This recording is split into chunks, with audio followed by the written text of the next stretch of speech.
Right in the middle of the Bible, there's this collection of Hebrew love poems that are so explicit and erotic that young Jewish boys weren't even allowed to read them until they were older.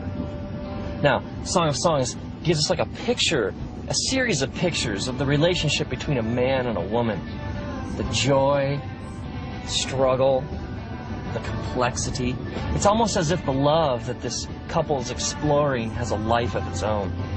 The woman says several times, she says, do not arouse or awaken love until it so desires. It's almost as if she says, you know, whatever this is, it's so good, it's so beautiful, and we can't do anything to mess this up.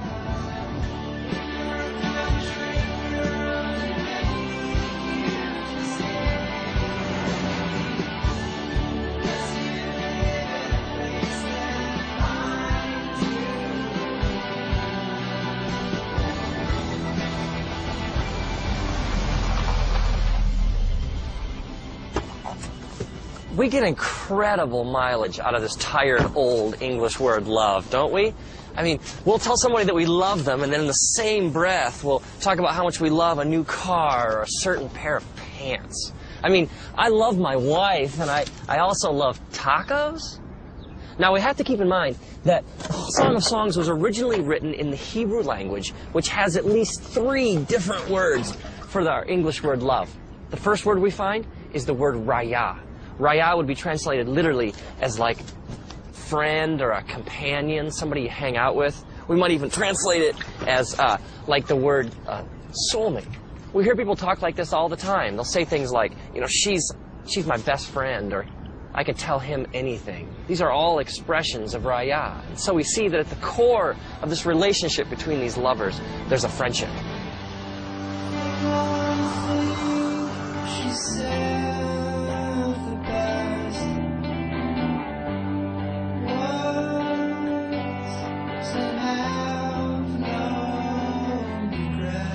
Another Hebrew word we find for love is ahava.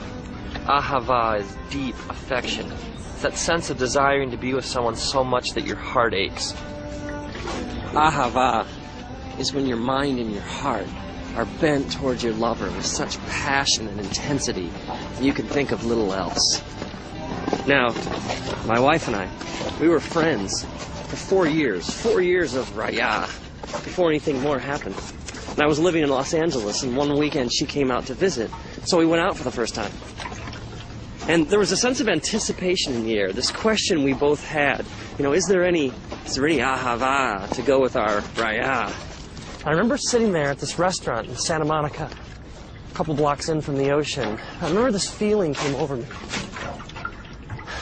that I'd rather be here with her at this moment than anywhere else in the universe.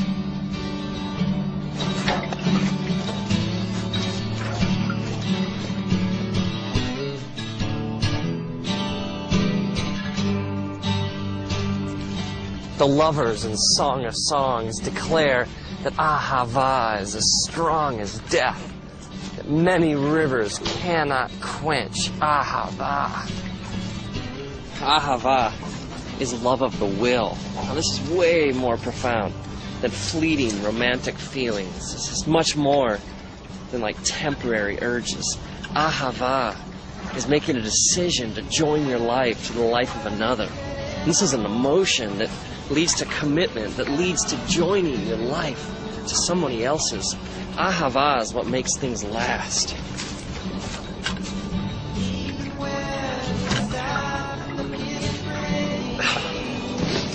Maybe this would help. Let's think of these loves these dimensions to a relationship as flames. Okay, first we had our raya flame. That's like the friendship, the soulmate aspect of a relationship. And then you have your ahava flame, which is the flame of commitment and making a decision to join your life to another. But there's a third Hebrew word for love that we find in Song of Songs. It's the word dode. Dode is translated into English literally as to carouse, to rock, or to fondle. I think you get the idea behind this flame. This word is used elsewhere in scriptures, like in the book of Proverbs. It says, "Let us drink deep of dode till morning." And the woman even says in Song of Songs, "Let him kiss me with the kisses of his mouth, for your dode is more delightful than wine." Dode is the physical, sexual element to a relationship. This is where we get the Greek word eros, which is translated literally as like erotic in the English language. So we have our raya flame, we have our ahava flame, and we have our dode flame.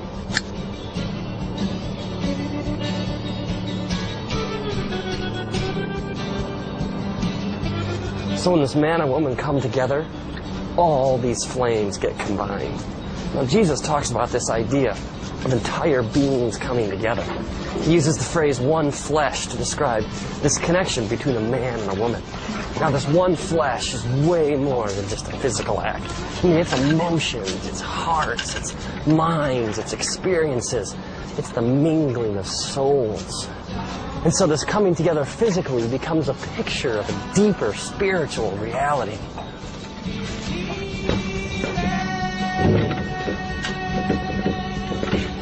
So Jesus teaches us that sex is ultimately a spiritual act.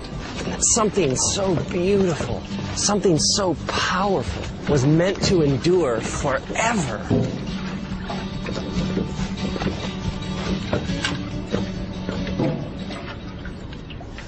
See, the one flame burning all by itself will never be as hot as all the flames burning together.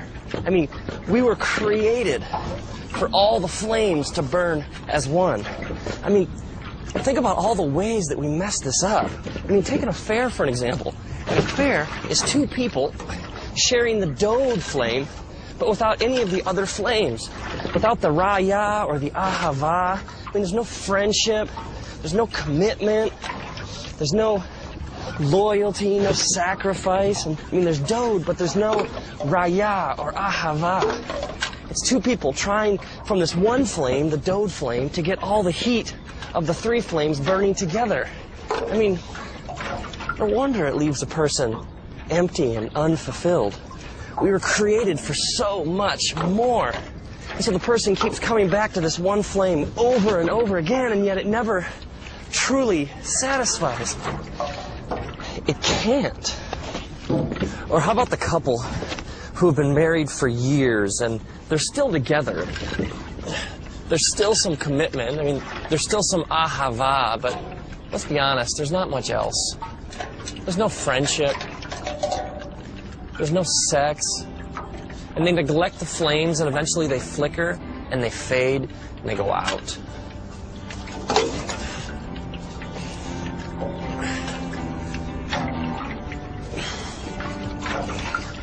When you separate the flames, it can never really satisfy. It's like you're living outside how God wired you to live. I mean, maybe our culture has no clue what true sexuality really looks like. Maybe the world around us, when it comes to sex, just doesn't get it. I mean, true sexuality is vast and mysterious. It involves all of you. I mean, you have a body, but you also have a soul and a spirit. And love is two people coming together and giving all of themselves to each other forever. And now, may you honor the way that God created you. May you have a profound sense of respect for the fact that you are a deeply spiritual and mysterious being, and that love is ultimately a profoundly spiritual thing. May you realize that the three flames are meant to burn together, and may you discover the big flame.